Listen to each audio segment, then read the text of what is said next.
이번에 우리 영공을 침범한 이 북한의 무인기가 군사적으로 치명적인 무인기는 아니지만 충분히 북한은 치명적인 공격용 무인기를 갖고 있는 것이 확인된 만큼 철저한 좀 대비가 필요하다 이런 얘기를 하셨습니다.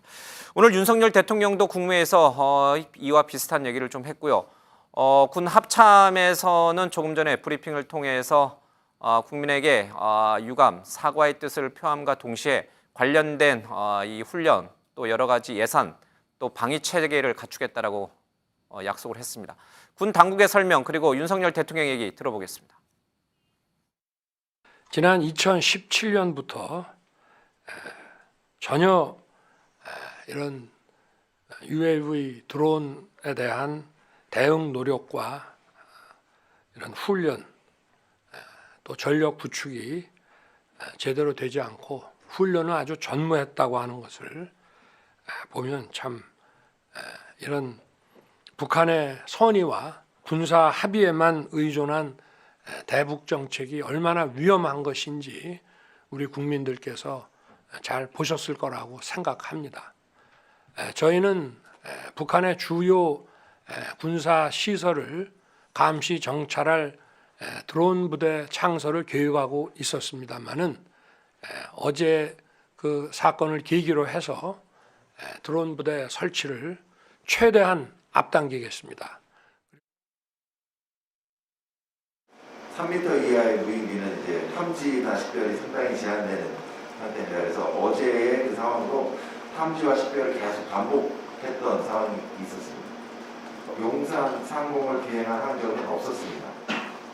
또 어제 수도권 북부 지역까지 비행했다고 말씀드렸는데 작전적인 구체적인 사항에 대해서는 차후에 추가로 설명드릴 기회가 있을 거라고 봅니다. 민간 피해가 우려되어서 사격하지 못했다고 한 부분은 수도권 쪽을 비행한 그 무인기를 말하는 것이고 또 서쪽 지역에 있던 4대 항적에 대해서는 그 미상 항적으로 확인을 해왔고 거기에 대해서는 민간 피해를 우려해서 대응하지 못했다는 건 적용되지 않겠습니다. 예, 북한 무인기 5대 격추시키지 못해 송구하다는 군 당국 합참의 오후 브리핑도 있었습니다. 자, 홍 의원님. 예. 지금 윤 대통령은 이번에 우리 군 당국이 적절하게 북한의 무인기를 격추시키지 못한 원인은 지난 정부에서 훈련을 제대로 하지 않았기 때문이다라고 얘기를 하고 있습니다. 그러나 이제 앞서 전화 연결했던 군사 전문가 얘기로는 이 조그만 소형 무인기를 격추시키는 것은 굉장히 어려운 일이다라고 얘기를 했고 전체적으로 관련된 무기 체계 또 대응 체계를 준비를 해야 된다 이렇게 얘기를 했습니다. 약간 결은 다를 수 있습니다만은 정말 북한의 무인기가 우리 상공을 이렇게 침범했고 우리 군 당국이 탐지했지만 제대로 격추시키지 못한 게 지난 문재인 정부에서 제대로 이 무인기와 관련된 훈련을 안 했기 때문이라고 보시나요? 상당 부분 그런 감이 있죠. 왜냐하면은 이제 무인기 드론이 국방 군사용으로 이제 쓸 수 있는 게 사실은 그동안 조금 상상 내진 생각만 해오다가 이번에 이제 우크라이나 전쟁 때부터 이제 본격적으로 러시아 탱크를 잡기 위해서 이제 우크라이나 드론이 이제 쓰는 거 보소 이제 무기가 완지됐구나 이런 것을 이제 우리가 절시 느끼고 있지 않습니까? 예. 사실은 이제 이런저런 이유 때문에 문재인 정부 때는 이 드론 무인기에 대한 사실은 대비를 거의 하지 않았습니다. 예. 그리고 또 군사 합의에서 남북 간 휴전선 부근에 또 비행 금지 구역을 뭐 설정한다든지 예. 굉장히 좀 국방 차원에서는 사실은 좀 노력을 덜한 부분 있죠. 예. 그럼에도 불구하고 지금은 이 무인기가 진짜 군사적 위협이 됐다는 것을 분명하게 인식하고 예. 여기에 대한 어떤 대비를 이번 기회를 더 철저히 해야 될 것 같은데 무인기에 대한 대비는 3단계로 나누어진다고 합니다. 예. 첫 번째 이제 식별 탐지, 예. 그다음에 요격, 그다음에 보복 이렇게 되는데 이번에는 2014년도 이후에는 앵커께서도 말씀하신 것처럼 처음으로 이제 탐지는 됐다. 이번에 처음 탐지된 거예요. 예. 그런데 이제 조금 아쉬운 거는 탐지된 시간이 이제 세대 구별 때문에 조금 늦게 됐다는 거. 그다음에 이제 가장 아쉬운 거는 요격을 하지 못한 것이고 그리고 이제 보복 차원에서는 우리도 이제 드론을 띄워서 이제 북한 이제 예. 영공을 갔다 이제 이런 건데 사실 드론을 전 세계적으로도 지금 현재 격추하는 게 특히 소형 드론은 굉장히 어렵다고 합니다. 사실상 그런 예가 거의 없고 그나마 공중전이 아닌 보통 이제 지대공으로 이제 예. 그 공격을 해서 격추한 사례 몇 번 있는데 지금 우리는 이제 수도권 밀집 지역에 그것도 참 상당히 하기가 좀 쉽지 않고 예. 그래서 앞으로는 여기에 대한 어떤 대비로 대통령께서도 말씀하신 것처럼 드론 부대를 창설해서 이걸 운영할 수 있는 전문적인 인력도 양성해야 되고 예. 특히 무기 개발 체계가 방어용, 공격용이 중요한데 일단 방어용으로는 어떤 소프트킬이라 불리는 이제 전자파로 공격을 해서 예. 무기가 이게 함부로 이제 운행을 못하도록 막는 거, 예. 그다음에 레이저로 해서 하드킬로 격추를 하는 거, 예. 이런 어떤 방어 시스템을 해야 되는데 이미 그 이스라엘 같은 경우는 아이언돔을 해가지고 벌써 하고 있죠. 예. 그다음에 공격용으로는 우리 자체 무인기 생산 능력을 개발해서 북한에 실질적인 어떤 타격을 줄 수 있는 예. 그런 무인기 개발을 하는데도 좀 박차를 좀 기해야 될 것 같습니다. 예. 개인적으로 궁금해지는 것은 앞서 전문가에게도 제가 질의를 물어봤지만 우리 군사분계선을 넘어왔을 때 바로 북한의 무인기를 탐지해서 바로 격추 사격을 했어야 된다. 그러나 뭐 여러 가지 이제 문재인 정부에서 만들어놨던 이제 그 군사분계선 인근에서의 군사적 행동 중단, 뭐 9.19 합의라고 할 수도 있고요. 이런 여러 가지 장치, 조치 제도 때문에 군 당국이 즉각 요격을 하지 못했다. 이런 얘기도 있습니다. 물론 새떼와 무인기를 구별하는데 시간이 걸렸기 때문에 못했을 가능성도 분명히 이제 나옵니다만은 이 부분은 어떻게 보세요? 군사 분계선이지만 북한의 무인기가 확실하다라는 판단이 서면 바로 우리 이제 도심지로 오기 전에 바로 격추시켰어야 한다라고 보세요? 그럴 경우에 군사적 충돌 가능성까지 염두에 두고 이제 그렇습니다. 지금 우리는 굉장히 이제 비대한 어떤 수도권이 예. 있기 때문에 사실은 휴전선과 굉장히 경계가 이제 사실은 굉장히 좁죠. 가까워요. 예. 예. 그렇기 때문에 사실은 시간적 여유가 많이 없기 때문에 예. 제가 좀 전에 말씀드린 것처럼 결국은 이제 지대공 어떤 공격을 해야 되는데 지대공 공격을 하기 위해서는 아무래도 도심에서는 거의 사실상 불가능하다 본다면은 예. 휴전선 직후부터 사실은 빨리 탐지를 해서 이제 공격을 이제 해야 되는 것이죠. 그런데 지금 이제 적어도 그 레이더가 이제 어느 정도는 이제 구축돼 있지만 아직까지도 좀 부족하고 예. 특히 이 분야에 훈련을 거의 하지 않았습니다. 그리고 전문가들도 많이 부족합니다. 군사분계선 쪽에 배치돼 있는 우리 군부대가 북한의 무인기를 격추시킬 정도의 평소 훈련이 없었다. 훈련이 없었습니다. 그러면 못 시켰다는 얘기네요? 그렇습니다. 당황하고? 예, 그렇기 예. 때문에 이 부대에 대한 이런 부분에 대한 어떤 훈련을 하고 예. 들어온 어떤 그런 어떤 전문 부대도 좀 창설을 좀 해야 해서 되는 전방에 것이고 배치하고. 그렇습니다. 그리고 대통령이 뭐 자꾸 전 정권 탓을 예. 한다고 하는데 뭐 탓을 뭐 안 하고 싶더라도 그게 결국 누적되는 결과이기 때문에 그런 예. 것이고 특히 또 지금 현재도 보면 이번에 이제 그저께 이제 예산이 통과됐습니다만은 이 분야에 이제 관련된 국방 예산이 또 한 50% 정도 또 삭감된 그런 부분도 있습니다. 예. 이런 부분에 대해서는 정말 이제 여야가 안보에서는 정말 이제 정쟁 예. 없이 한 목소리를 내야 되는 것이고 사실 NSC라는 이런 형식적인 것보다는 실제적으로 우리가 앞으로 무인 예. 이런 드론 공격에 얼마만큼 효과적으로 대비할 수 있는 시스템 체계를 갖추느냐 그리고 이런 부분을 정부와 특히 국회가 어떻게 지원을 해줄 수 있느냐 이런 예. 부분에 정말 좀 알겠습니다. 총력을 기울여야 될 것 같습니다. 그 부분 잠깐 예. 저도 지난번에 대정부 질문에서도 9.19 군사 합의는 지금 이제 명시적으로 이제 종료를 선언해야 된다고 이야기를 했지만 예. 당시 국방부 장관이 아직까지도 명시적 종료 선언을 못 하더라고요. 그러니까 지금 정진석 비대위원장이 그렇게 한다 하더라도 일단은 우리나라 현재 대한민국 정부 국방부에서는 아직까지도 명시적인 종료를 하기 전이다 이렇게 지금 말씀드립니다. 군사분계선 쪽에서의 군사행동은 네. 굉장히 신중할 수밖에 없다 네. 이런 뜻이군요. 알겠습니다.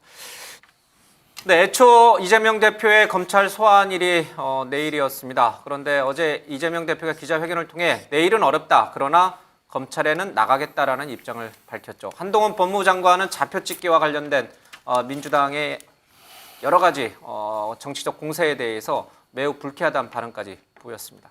자, 이재명 대표 그리고 한동훈 법무부 장관의 얘기를 들어보겠습니다. 이미 잘 아시는 것처럼 무혐의로 종결됐던 사건입니다. 검찰의 행태가 도저히 납득하기 어렵지만 당당하게 임하도록 하겠습니다. 조사의 일시 방식 등에 대해서는 변호인을 통해서 협의해서 결정하도록 하겠습니다. 28일은 이미 정해진 일정 등이 있고 또 본회의까지 예정되어 있기 때문에 당장 가기는 어려울 것 같습니다. 그 후에 가능한 날짜와 조사 방식에 대해서는 협의해서 결정하도록 하겠습니다. 적법하게 공무를 수행 중인 공직자들을 좌표 찍고 조리돌림하도록 공개적으로 선동하는 것이 이렇게 그 과정에서 법치주의를 훼손하려고 하는 것이 그것이 역사에 남을 것이라고 생각합니다. 윤석열 정부의 주요한 뉴스가 일면톡과 방송의 첫 그 기사가 다 지금 검찰 수사로 도배가 되고 있지 않습니까? 예. 그러면서 확정되지 않은 사실을 피의 사실을 공표하고 또 수사 기밀을 누설하고 하면서 오히려 망신을 주고 범인이라고 하는 낙인을 찍는 그거야말로 지금 조리돌림 아니겠습니까? 네, 민주당과 한동훈 법무부 장관은 잡혀찍기, 이 조리돌림이라는 용어를 서로 써가면서 상대방을 좀 치열하게 공방을 벌이고 있습니다. 자, 이 얘기가 나가는 동안에 제가 우리 네 분 패널들에게 사면 얘기도 하고 또 이재명 대표와도 좀 관련이 있는 얘기를 좀 해보겠습니다. 홍 의원님은 네. 어떻게 이재명 대표 두 사람을 만나려고 하는 이유가 뭘까요? 네, 아무래도 지금 이재명 대표가 굉장히 여러 가지 사법 리스크가 현실화되면서 예. 굉장히 좀 위험하지 않습니까? 그리고 당 내에서는 이제 당 대표직을 내려놓고 본인의 사법 리스크는 본인이 감당해라. 왜 민주당까지 끌고 가느냐 이런 어떤 여론도 특히 이제 친명 그룹을 중심으로 해서 많이 지금 일어나기 때문에 예.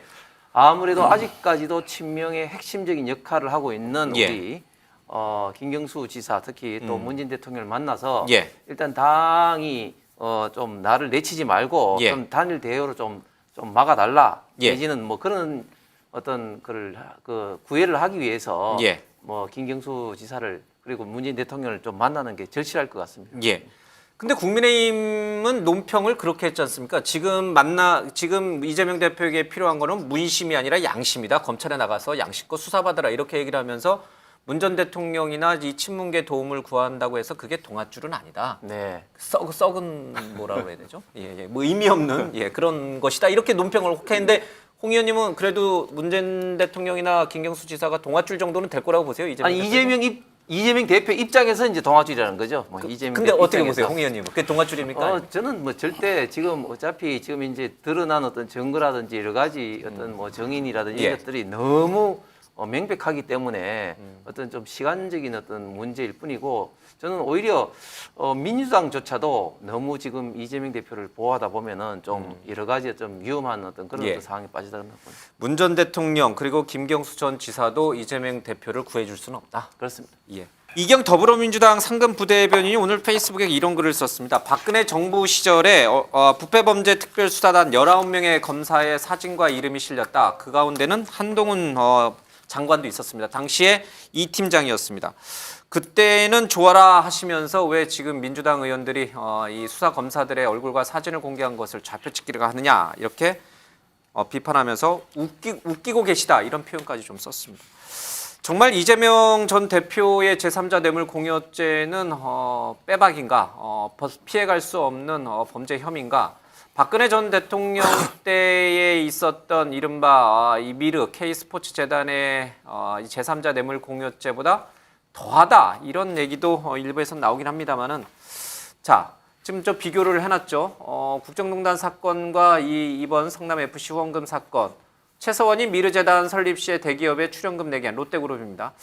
이 사례와 두산 등 인허가 대가로 후원금이라기보다는 광고죠. 광고를 준 의혹. 그리고 공무원 제3자, 이 박근혜와 최서원의 관계, 이재명과 성남FC의 관계. 그래서 제3자 뇌물 공여죄가 형성된다고 합니다. 어떻게 보세요? 이렇게 혐의가 명확하니 검찰이 수사하는 것은 너무나 당연한 것이다. 근데 이것을 이 수사를 하고 있는 검사들의 이름을 얼굴을 공개하는 것은 정말 수사에 압력을 행사하려고 하는 정치인들의 잘못된 행태인가? 저는 민주당이 참 우리 전재수 의원처럼 참 훌륭한 분들도 많은 정당인데 이재명 대표의 어떤 방탄 어떤 입장에서는 예. 너무 지금 좀 제정신이 아닌 것 같다. 아니 그 사법부의 일환인 검찰의 검사들이 정당한 지금 현재 조사를 하고 있는 가운데 그 검사들을 공개를 하고 예. 비판을 그것도 일반인이 아닌 제1당이 공당에서 한다. 이것은 법치주의의 명백한 위배이고 엄청난 어떻게 보면 민주국가에서는 경악할 만한 어떤 일입니다. 왜냐하면 사법부는 기본적으로 헌법과 법률에 의해서 양심에 의해서 판단을 해야 되는 겁니다. 그런데 결국은 많은 사람들의 압박, 압력을 이게 가해서 그런 어떤 올바른 양심에 따른 판단을 못하도록 이렇게 그 대중을 동원하고 특히 그것도 제1당이 조직적으로 이렇게 한다는 것은 제가 볼 때는 이거는 있을 수도 없는 일이고 민주당으로서는 정말 저는 굉장히 좀 이거는 잘못한 일이 아니냐. 그렇다고 해서 이게 또 바뀔 겁니까? 그렇지도 않거든요. 괜히 민주당의 어떤 이미지만 굉장히 좀 나빠질 저는 굉장히 나쁜 어떤 그런 행동이라고 봅니다. 알겠습니다. 네, 오늘 윤석열 대통령이 연말 특사 사면을 단행을 했습니다. 이명박 전 대통령 그리고 김경수 전 경남지사가 포함이 됐습니다. 여야가 이 사면을 놓고 오늘도 공방을 벌였습니다. 먼저 대통령의 얘기 그리고 한동훈 법무장관의 설명을 들어보겠습니다. 오늘 국무회의에는 특별 사면, 감형, 복권에 관한 안건을 상정합니다. 각계의 의견을 수렴해서 신중하게 사면 대상과 범위를 결정했습니다. 이번 사면을 통해 국력을 하나로 모아나가는 계기가 되기 바랍니다. 폭넓은 국민통합의 관점에서 12월 28일자로 정치인, 공직자, 선거사범, 특별배려 수용자 등 총 1,373명에 대하여 특별 사면을 단행합니다. 먼저 폭넓은 국민통합의 관점에서 고령 및 수용 생활로 건강이 악화되어 현재 형 집행 정지 중인 이명박 전 대통령을 특별 사면 및 복권합니다. 김경수 전 경남도지사는 잔형 집행을 면제합니다. 예, 오늘 윤석열 대통령이 실시한 연말 특별 사면의 대상자들을 보니까 여권 인사는 이명박 전 대통령 그리고 김기춘, 우병우, 조윤선, 그러니까 이 박근혜 정부 때 이제 구속 수감됐던 분들 또 이분들이 모두 사면됐고요. 그리고 야권 인사 가운데는 김경수 전 지사를 비롯해서 전병헌, 신계륜 전 의원이 이제 포함이 좀 돼 있습니다. 여론조사를 잠깐 보겠습니다. 이명박 전 대통령 사면과 관련해서 찬성과 반대가 각각 39%대 53%입니다. 그리고 김경수 전 지사에 대해서도 34%대 51%. 뭐 두 분 다 비슷합니다. 그렇죠? 민주당에서는 어떻게 이명박 전 대통령 형량이 15년 남은 분하고 5개월 남은 사람을 같이 사면할 수 있느냐? 이게 공정이냐? 이렇게 비판하시는데 어쨌든 우리 국민 여론조사상에서는 둘 다 찬성이 30% 그리고 반대가 50%로 둘 다 비슷합니다. 뭐 이게 공교롭게도 이렇게 나온 건지 모르겠습니다만은 자, 뭐 공정이냐 불공정이냐 그 차원은 조금씩 설명을 듣기로 하고요. 오늘 대통령의 이 특별 사면의 의미는 뭡니까? 대통령께서도 밝혔다시피 이번 사면을 통해서 국민을 좀 통합하고 국력을 좀 모으는 그런 어떤 취지가 가장 크겠죠. 사실 전직 대통령으로서 이명박 대통령에 대한 평가는 물론 상반되지만 지금 고령에 또 여러 가지 어떤 병 질환을 입으신 분이 언제까지 이제 형을 집행하는 것이 맞느냐에 대한 어떤 그런 어떤 측면이 많고 이번 기회를 통해서 정말 전직 대통령의 이런 어떤 불행한 이런 어떤 선례는 좀 이제 제발 좀 끊어졌으면 좋겠다 하는 그런 소망이 간절하고 이번 사면 대상을 이렇게 보니까 확실히 지난 정권에서 박근혜 정부 때 뭐 청와대를 비롯해서 국정원이라든지 많은 어떤 장관들이 이렇게 그 처벌받은 분들이 이제 사면이 됐는데 이런 것도 정권이 이제 바뀌는 과정에서 과거에도 있었습니다만은 특히 지난 문재인 정부 때 정말 심했다 이런 생각을 다시 한번 가지게 되면서 앞으로는 좀 이런 어떤 불행한 어떤 사례가 좀 많이 좀 없어졌으면 좋겠습니다.